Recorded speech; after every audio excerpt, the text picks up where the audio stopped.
Today we're going to read chapter 4, and I'm coming at you as Princess Leia because it is Star Wars Day. Happy Star Wars Day, everybody. Yeah, I am that big of a nerd and I love Star Wars. So I thought it would be fun to just wear my Leia. It's actually not mine, it's my daughter's. That's why it doesn't fit me. Yeah. So anyway, we're on chapter 4 and there's 2 this week. So this is gearing up to the big reveal of our hero. Maybe there's more than one. Who knows? I guess we're going to find out. So let's just dive right into chapter 4, shall we? Here we go. Oh, quick recap. Last week, I seriously still don't know where to look, so I'm sorry if I just keep doing this. But last week, Elizabeth went on a blind date with Beaker from the Muppets, and then on her way home, she crashed into a tree, and everything went dark, and that's where we are right now, in case you missed it. Here we go. Elizabeth knew something was wrong before she even opened her eyes. Instead of car horns and the steady rush of traffic she normally heard from her bedroom at the flat, she could hear birds chirping cheerfully outside the window. She blinked and looked around slowly. Her heart began to beat wildly as she realized that she was not in her bedroom at all, but in another house altogether. The light was pouring in through a large window draped with white muslin curtains. Let me know if you get that. Pale blue wallpaper with white vertical stripes covered the walls, and the few small frames that hung on them contained hand-painted country scenes. To the right of the fireplace that was warming the entire room, with its cheerful orange flames, a small wooden desk was buried in scattered pieces of crumpled paper and feathered-tipped quills. She sat straight up on the canopy bed and found herself staring into her own horrified face in a mirror above the dresser. Her hair was in a messy braid down her back, and she was wearing a frilly white hat on her head that reminded her of Little Miss Muffet. She blinked hard and opened her mouth to cry out, but was silenced by a sudden knocking at the door. Loud voices rang out, "Lizzie, are you awake?" Before she could reply, the door burst open and 2 young girls in long white gowns and similar white caps came flying into the room and leapt onto the bed. "Lizzie," cried the first, her long dark braids flying out from under her cap, "you will never guess what Mama just told us." She had a smattering of freckles on her nose and cheeks, and her hazel eyes were dancing with excitement. "Netherfield Park is at last!" interrupted the second, collapsing in a fit of giggles as her companion shrieked in protest at her interjection. Her sandy blonde hair was braided down one side of her long neck. She opened wide her light blue eyes and as she fielded a shove and nearly fell off the bed. Elizabeth stared at them in disbelief. Was she dreaming, or were the fictional characters of Kitty and Lydia Bennet actually bouncing up and down in front of her? Before she could decide, they continued. "Mama told us that his name is Mr. Bingley. He's single and has 4,000 or 5,000 a year. Can you even imagine? 5,000! Think of the dresses, the carriages!" the brunette cried. "Apparently he has been here for a fortnight already. When do you think Papa will call on him? We must be acquainted with him before the assembly, so he might ask one of us to dance," cried the blonde, and they both ran out of the room, leaving Elizabeth alone with her astonishment. She sat dumbfounded. What just happened? Was she dreaming? She had dreamed of Pride and Prejudice before, but she had never once been a part of the story. She had just come to the conclusion that she must be dreaming when her sister Jane walked into the room. "Jane!" Elizabeth cried in surprise, watching her walk to the armoire and rifle through the dresses hanging inside. "I wondered when you would awake," Jane muttered distractedly, examining each dress before choosing one and laying it on the bed next to Elizabeth. Elizabeth gazed at her sister in silence as she moved around the room. She certainly looked like Jane. She had her pale blonde hair and brown eyes, her long, slender frame, Her voice sounded just like her sister's. Yet, here she was in this strange room, looking like, well, Jane Bennet. After a few moments lost in rapid thought as to how this could possibly be, she was brought out of her reverie by Jane's voice. "Would you like me to lace up your stays?" she asked, holding up a corset. Elizabeth stared at her blankly, then nodded. Jane momentarily looked away as she took the opportunity to peek down the front of her nightgown, realizing in horror that she was completely naked underneath it. She had not worn a nightgown since she was 5 years old, let alone without underwear. This was no dream, it was a nightmare.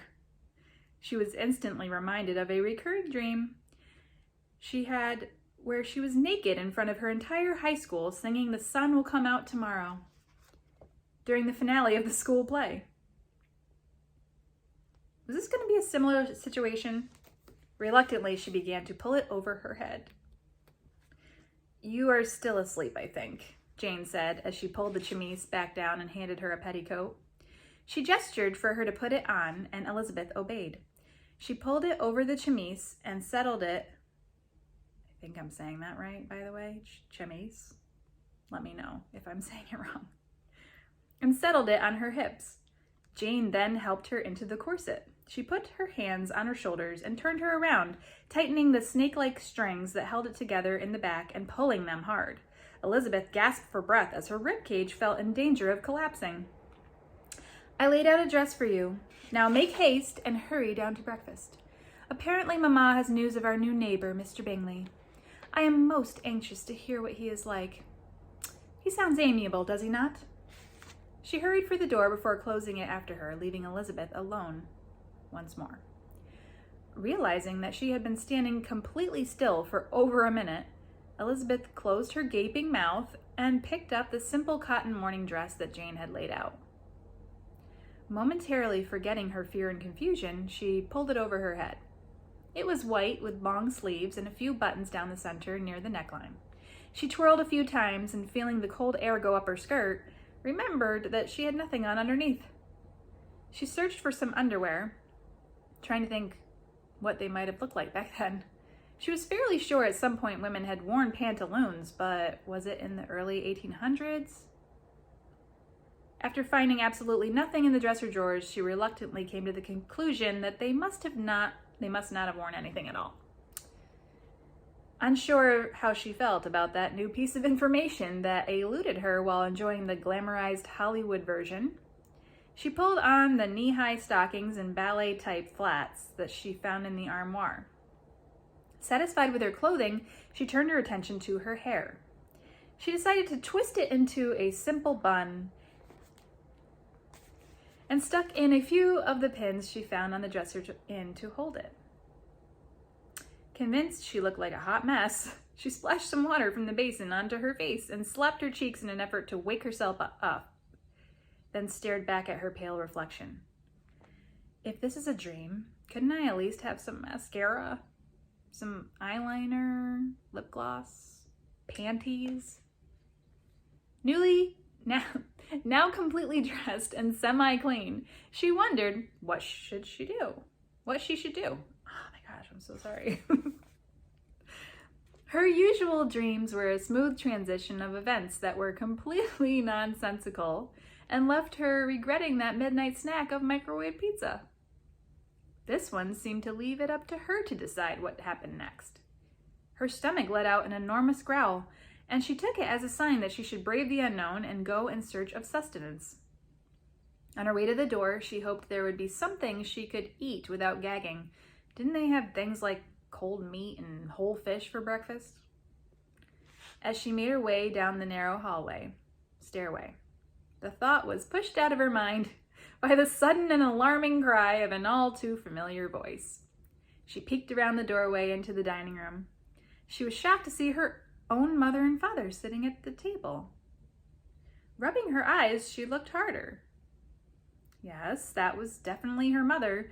Even with the old-fashioned dress and lace cap on her head, she was very obviously nagging her father about something, as he sat with a newspaper in one hand and a glass in the other.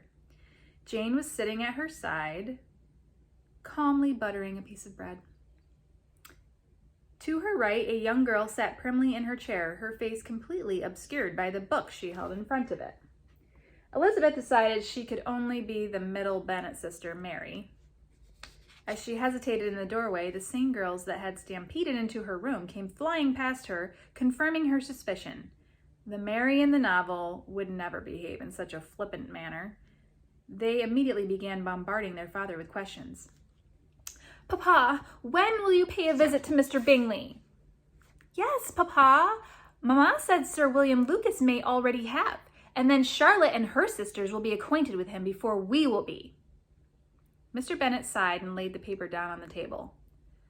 Elizabeth kept her eyes focused on his face as she took a seat beside Jane, who handed her a roll of bread. Her father met her gaze and smiled as he said, "Lizzie, are you as exhilarated at the prospect of meeting our new neighbor as your sisters appear to be?" It was the first question she had been asked that could not be avoided without answering aloud.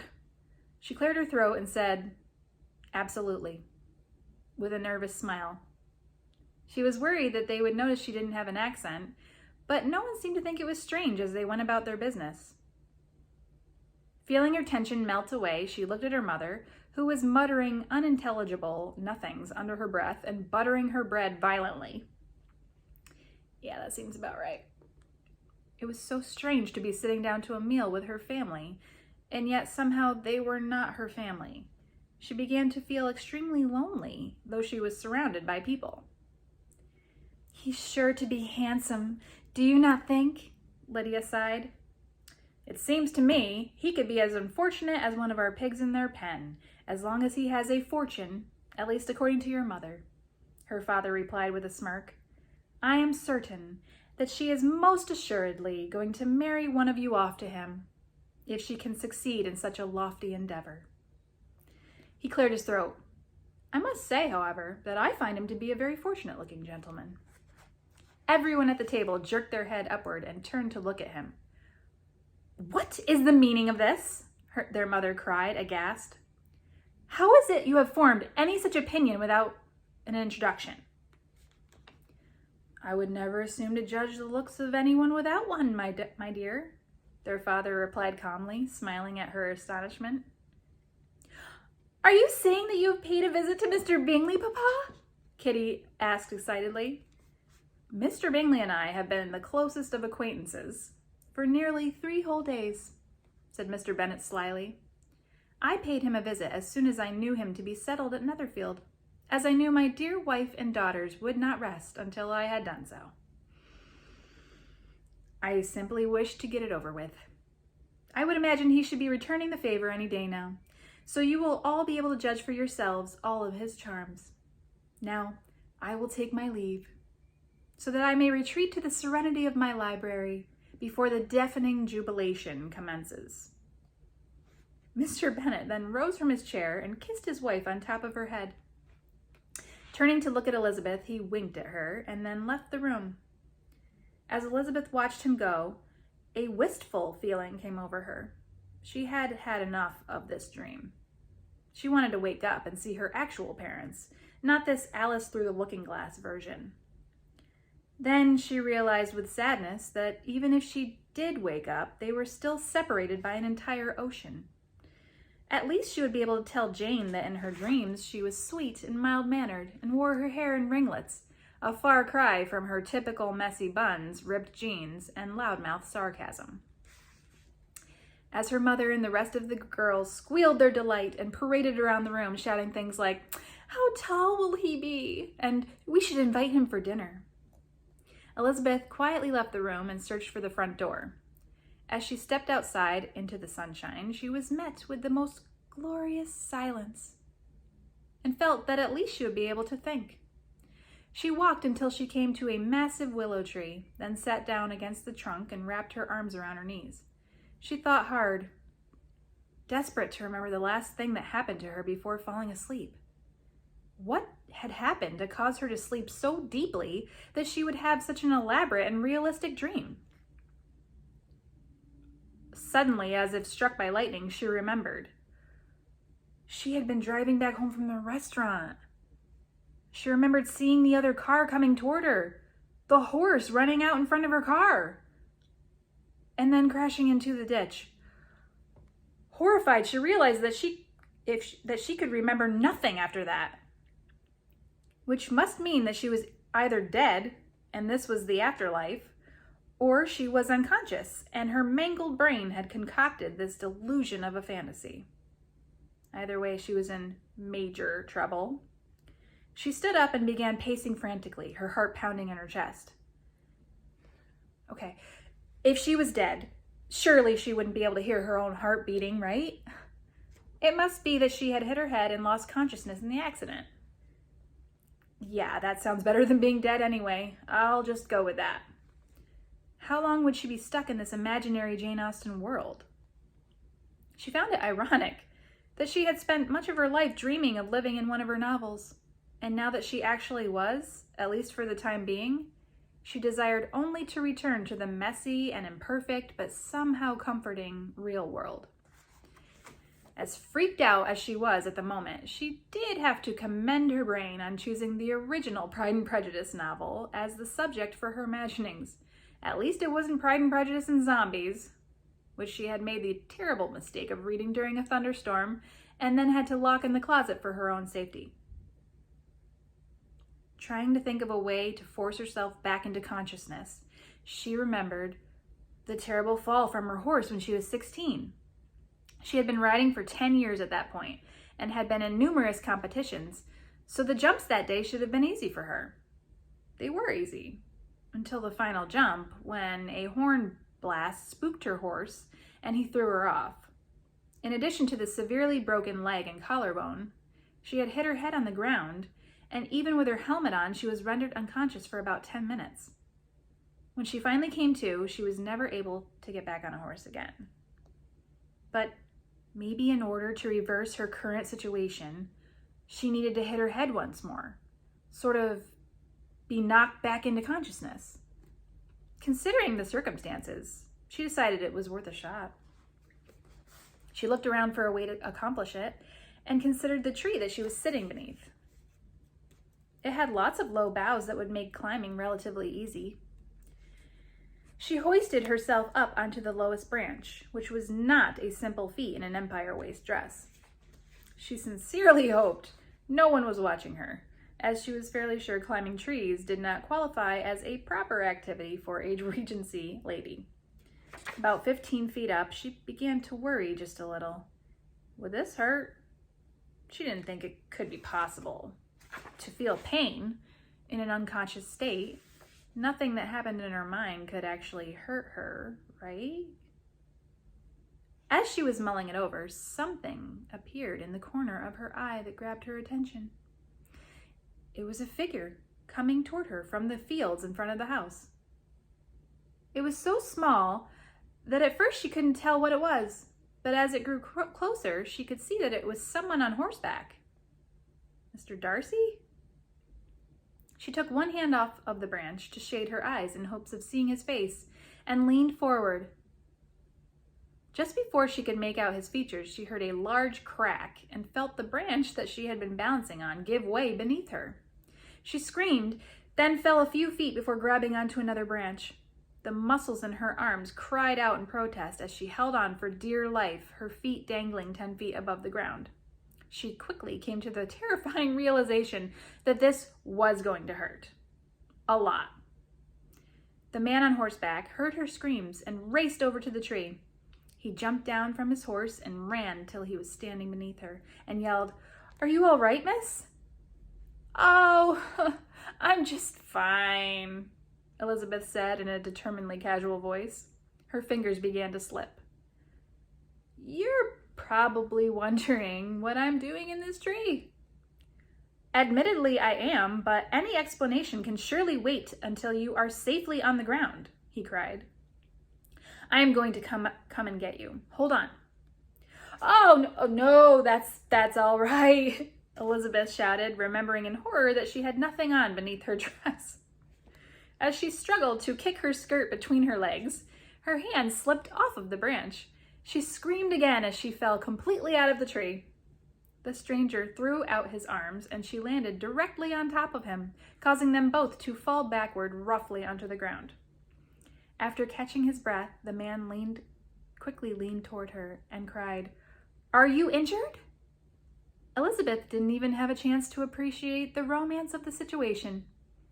As soon as her vision became clear, she had just enough time to notice that he was extremely good looking before she fainted in his arms. That's the end of chapter 4, and tomorrow, I guess, I'll be doing chapter 5, which is when we get to meet 2 guys, really hot guys, so definitely want to stick around for that one. And yeah, hope you had fun with that. I'm excited to see what happens. Anyway, I'll see you later. Happy Star Wars Day! Bye.